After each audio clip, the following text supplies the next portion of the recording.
For years, Sanji has been dragged non-stop. Fans roast him, anime studios play up his flaws, and his character gets reduced to cheap gags. But what if the quirks everyone laughs at are actually the heartbreaking expressions of a deeply wounded soul? I'll prove Sanji is the most psychologically complex character in One Piece, and the key to understanding him comes from two powerful schools of motivational psychology. Welcome to One Piece The Resistance.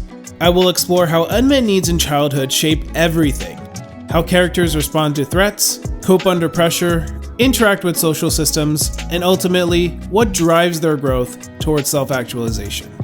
Today, I'll be diving into the needs that were ripped away from Sanji as a child, and by the end of the series, you'll never look at his story the same way. Sanji's childhood in the Germa 66 royal family was defined by abuse and emotional neglect.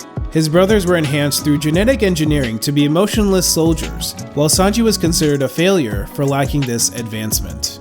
The result was a profound disruption of his need for esteem. He internalized the belief that his worth was tied to his utility and performance, and no matter what he did, he could never measure up to his father's expectations. However, not all was lost for Sanji at the time. He still had his need for love and belonging partially fulfilled through the emotional warmth of his mother, Sora.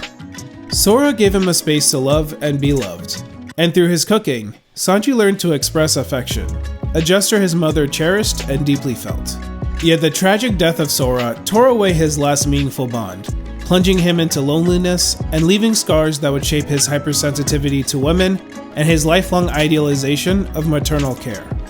With his life under threat from his father, who saw him as a failure to be eliminated, Sanji fled from Germa 66 in search of safety, love, belonging, and esteem.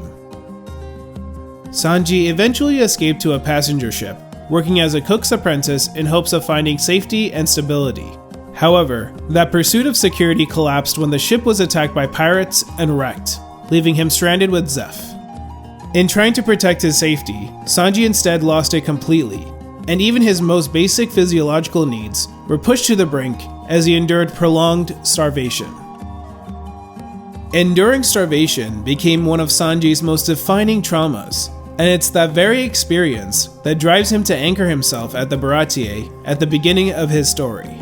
Sanji's early years show a boy losing his deficiency needs one after another, surviving only because of the coping mechanisms he clings to.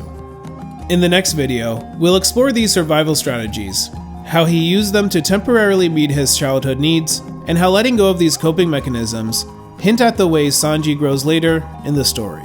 Until next time, keep sailing the seas of self-discovery, one chapter at a time.